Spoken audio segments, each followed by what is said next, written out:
day 2 of the hybrid training 30-day series that I'm breaking down. And if you've been telling yourself that you're out of shape, let me just challenge you for a second. I wouldn't say that maybe you're out of shape, but you're out of structure.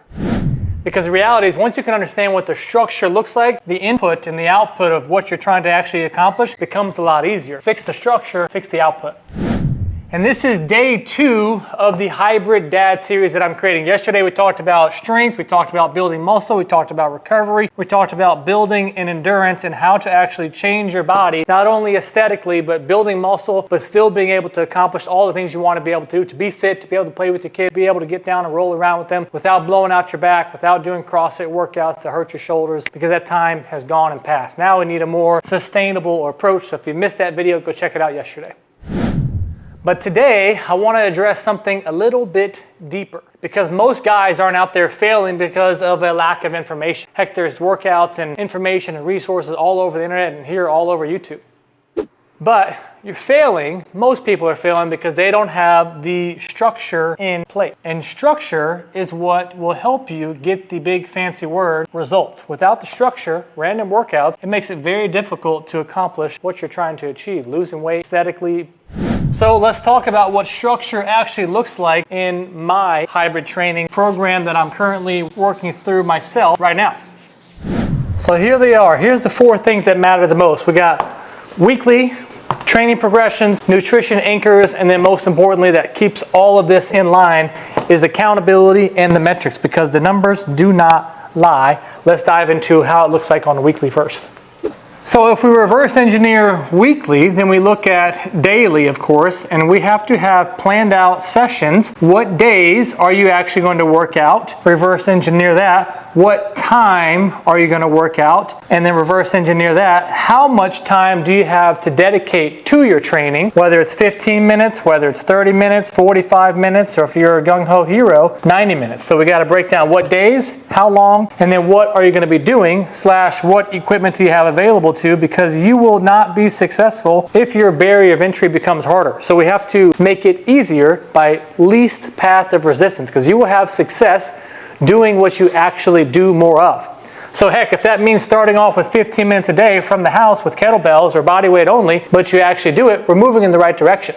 And when you start to move in the right direction, 15 minutes then turns into 30. 30 minutes turns into, I'm seeing some progress now, I'm starting to feel good, I'm noticing the benefits of exercising daily. Now let me invest into some kettlebells. Now I want to get a little bit more equipment. So you can build on that progression on the daily process first. Then you got to ask yourself 2 questions. If an obstacle were to present itself, what would that obstacle be? Oh, you know what? On Tuesday morning, I actually have to take the kids to school. My wife and I, we trade off, so I'm not going to be able to do that. So if that obstacle does present itself, what is the backup plan? So you want to think through these things. What's the obstacle? What's the backup plan if that doesn't happen? What are you going to do about it? So thinking through those things will help you.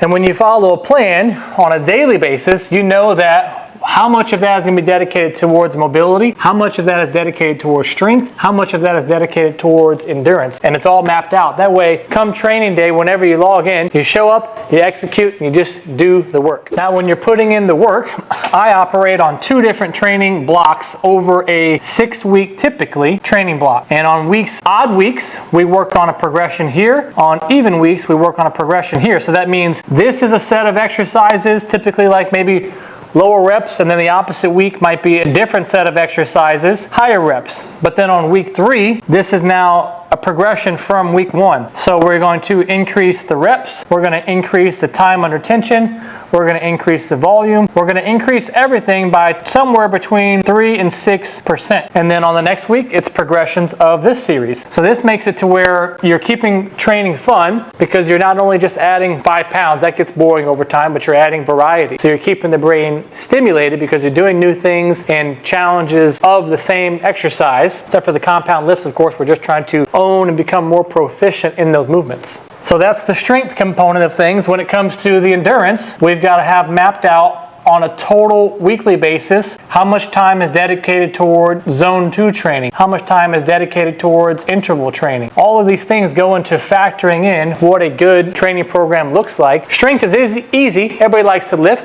Or maybe you're doing a combination of like strength plus running. Maybe you don't like running, or running is boring, or maybe you're in a season of your life where you just don't want to run, and you're doing strength plus a conditioning piece. And a conditioning piece can be, the way that I'm doing it currently right now is, let's say for example, the focus for the day was chest and essentially like pushing, right? So when it comes to, instead of just doing a running series on top of the strength work, we can turn this into a conditioning piece to where the primary emphasis is to focus on conditioning, is to get the heart rate up, but it adds a little bit of variety and makes it a little bit more fun. So we could add in some bike intervals coupled with some push-ups, coupled with some dips. So we get the heart rate up, but we still are slipping in different exercises, different progressions that are still focused on the primary mover for the day. So you get to accumulate more volume, more pump, but you couple in the conditioning. And that's the way that I'm currently doing my training during this particular block, because I wanted some variety after coming from a big running series. Now, I talked about this in yesterday's video, but nutrition has to play a role in wherever you're at in your journey. And I personally break things down into 4 pillars. Now, I talk about this within our program. We start off with building the foundations first. These are very simple things like eating 3 meals per day, having 16 ounces of water with electrolytes right in the morning. I've got 3 or 4, maybe actually even 5 fundamental things that should take place every single day. On 2, we're starting to optimize our habits. On 3, we're now beginning to get a little bit more challenging. Here we're trying to log protein intake each day. Now, most people skip straight to stuff like this, but they don't ever get the basics done first. So they want to skip to, actually in pillar 4 is counting macros, which everybody thinks they want to jump straight to that, but this is a complex skill, and it's all about willpower discipline. And you know how you get better at willpower and discipline? You build the habits that come from here and come from there, so that when you get over there, it's so much easier. So nutrition itself has to be broken down into building blocks. Another example of, I believe I have it in pillar 2, is learning how to optimize your carb intake centered around your workout. So for example, after a strength and conditioning piece, the best thing that you can do is have something, depending on your goal weight or your performance metrics, let's call it a 2-to-1 or maybe a 3-to-1 carb to protein ratio. That means that you want to have 2 grams of two carbs to 1 gram protein. And the time, if at all, and fat is a good thing. It's good for your hormones. It's good for you want to have good healthy fats. But if you were to avoid fats, it would be after your workout, and a good time to have sugar, whether that comes from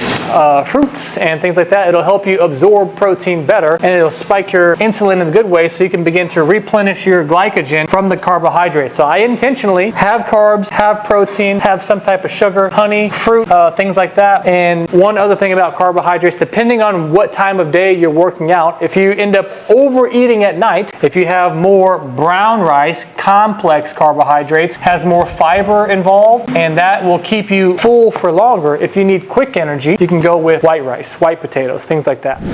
Now, when it comes to the accountability, none of this stuff works. It all sounds good listening to it, reading about it. But when we talk about accountability, that's where we're talking about the numbers. The numbers do not lie. And when we look at things like your weight, when we look at your muscle mass, when we look at your body fat, when we measure these subjective things like your energy levels, your sex drive, these subjective things on a weekly and a monthly basis, this gives us context to where we say that if we're doing X and if we're doing Y and we're doing Z, what result has it led to? And then you're just faced with the facts. Okay, this is, how do you draw a thumbs down? I don't know how to do that. This is, if it's thumbs down, we need to make some changes. We need to either exercise more, dial in on the nutrition series, or if we're moving in the right direction, how do we do more of what we're doing well and continue to see results that way? But we base this all off of the data that we're seeing. The problem is if you try to do too many things, you're not sure what's actually doing. So you're not only doing X, Y, and Z, you're doing the whole freaking alphabet, and you don't know what's leading to the result. So you can't duplicate it and you can't double down on it.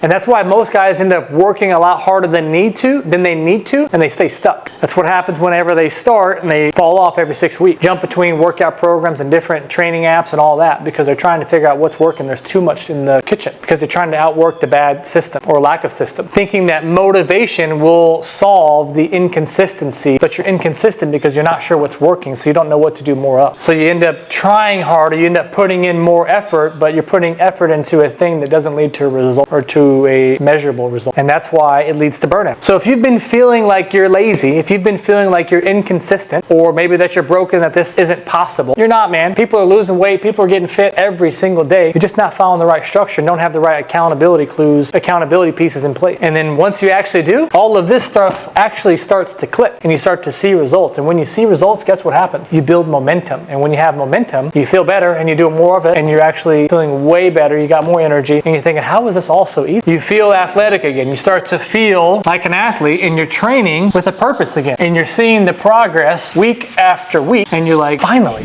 So here's my challenge to you. Stop trying to do this alone. Over the next 28 days, this is video 2 of 30, I'm gonna show you exactly how to build that structure. Everything from how to train to how to run, how to eat, and how to couple all of this with your life when life gets busy, when it all gets busy. So if you're tired of starting over and you wanna learn how to do this hybrid training series style, make sure you subscribe and follow this series. And if you got different topics that you want me to cover, I've already got a list myself that I'm going to cover, but if you have questions, drop them down in the comments because I'll be breaking down everything that there is to know about hybrid training as an adult, after athlete, or after athletics, after having kids, after CrossFit. Like, what does training look like in your 30s and 40s? I'm breaking it all down. So make sure you subscribe, comment down below with what you actually want to have addressed, and I'll see you in tomorrow's video.